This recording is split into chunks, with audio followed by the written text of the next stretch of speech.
मेरा नाम है आर्यन और आप देख रहे हैं डर। अमावस्या की रात जब सबसे गहरे रंग में ढलती है तो गांव का सन्नाटा सिर्फ खामोश नहीं रहता, वो सांस लेने लगता है।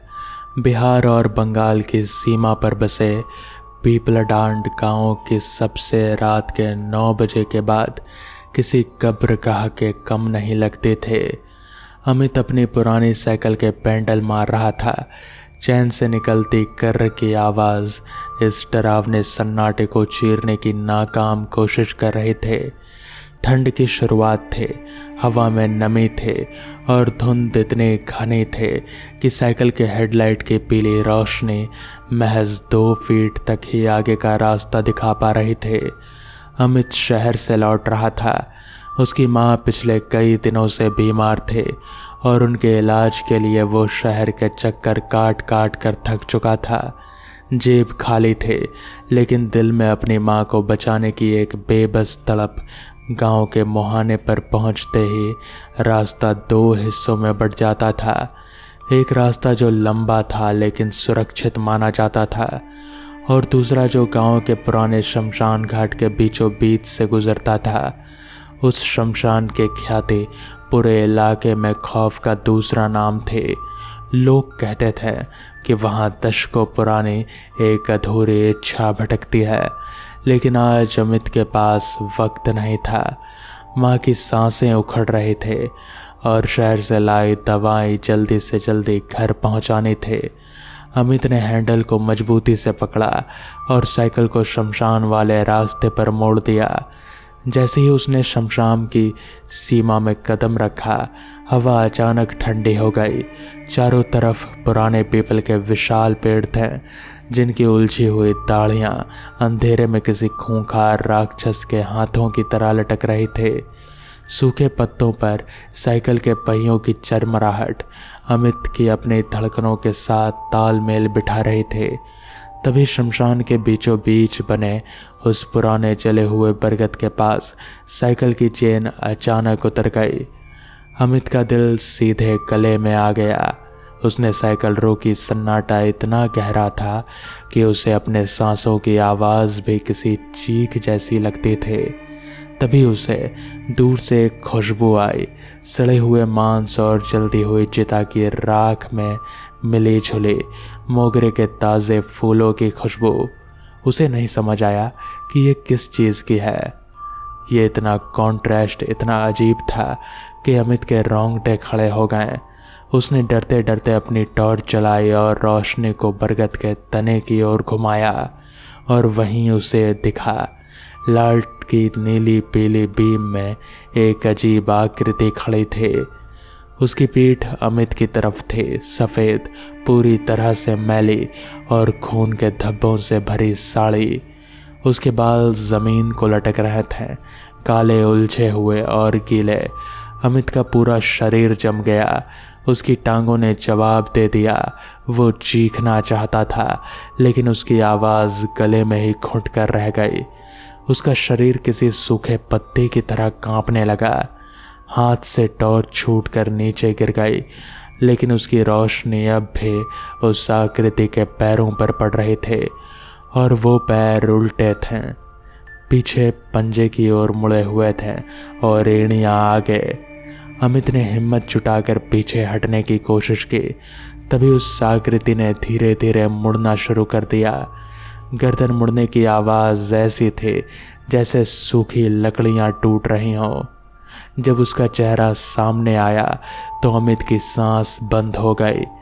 वो कोई डरावना कटा फटा चेहरा नहीं था। उस चेहरे में एक अजीब सी रूह कपा देने वाली आत्मीयता थी। उसकी आंखें पूरी तरह से काली थीं, जिनमें से सूखे खून के आंसू बहकर उसके गालों पर सूख चुके थे। लेकिन उस चेहरे पर एक ऐसी बेबसी और दर्द था जो किसी भी खौफ से ज़्यादा भयानक था। आत्मा ने अपनी बाहें अमित की ओर फैलाईं। उसके सूखे काले पड़ चुके होंठ हवा में एक अजीब सी बहुत ही धीमी रोती हुई आवाज़ गूंजी, जैसे कोई दशकों से अपने माँ या बच्चे को पुकार रहा हो। मुझे ठंड लग रही है, वो आवाज़ सीधे अमित के दिमाग में गूंजी। उसमें इतना दर्द था कि खौफ के बीच में भी अमित की आंखों से आंसू छलक पड़े। तभी अमित की नज़र उस आत्मा की छाती पर पड़ी। वहाँ एक लोहे का ताबीज़ लटका हुआ था, वही ताबीज़ जो अमित की बड़ी बहन सीमा पहना करते थे, जो 10 साल पहले इसी शमशान के पास एक दर्दनाक हादसे में मारी गए थे। अमित को कुछ समझ नहीं आ रहा था कि यह हो क्या रहा, और उसका लाश भी कभी नहीं मिला था। सीमा दीदी। अमित के मुंह से एक कांपती हुई फुसफुसाहट निकली। जैसे ही अमित वो नाम लिया, उस आत्मा का चेहरा खौफनाक गुस्से से भर गया। उसकी आंखें जले हुए अंगारों की तरह लाल हो गईं। चीख एक ऐसी दिल दहला देने वाली चीख जो पूरे शमशान में गूंज उठे, जिससे पीपल के पेड़ों पर बैठे सैकड़े कौवे एक साथ फड़फड़ाते हुए उड़ने लगे। जमीन कांपने लगी। हवा का एक तेज झोंका अमित को साइकिल समेत दूर फेंक दिया। अमित जमीन पर गिरा पड़ा।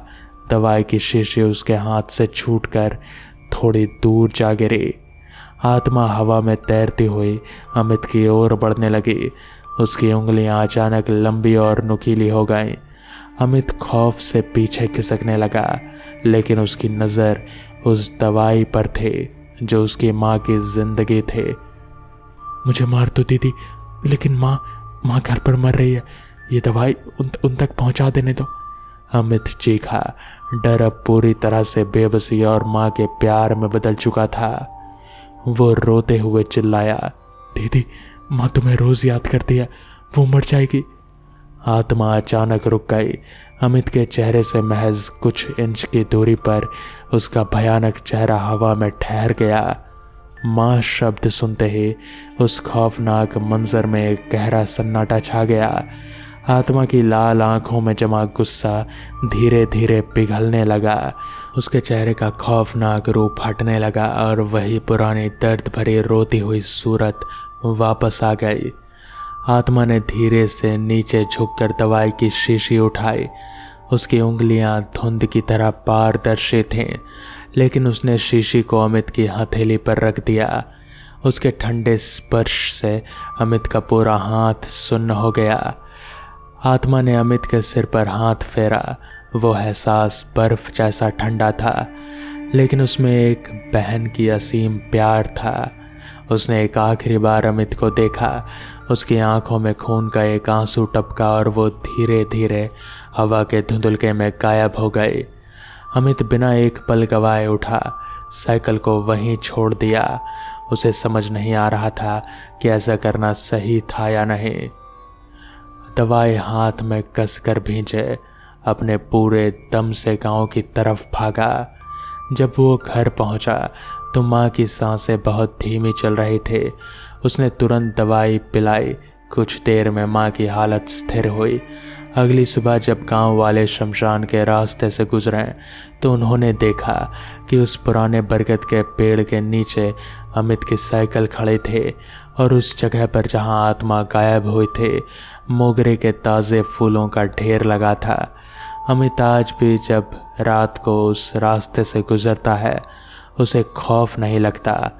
उसे पता है कि शमशान के उस अंधेरे में भले ही एक भटकती हुई रूह रहती है, लेकिन वो रूह किसी और की नहीं, उसकी अपनी बहन की है, जो आज भी अंधेरे में अपने अपनों की हिफाजत कर रही है।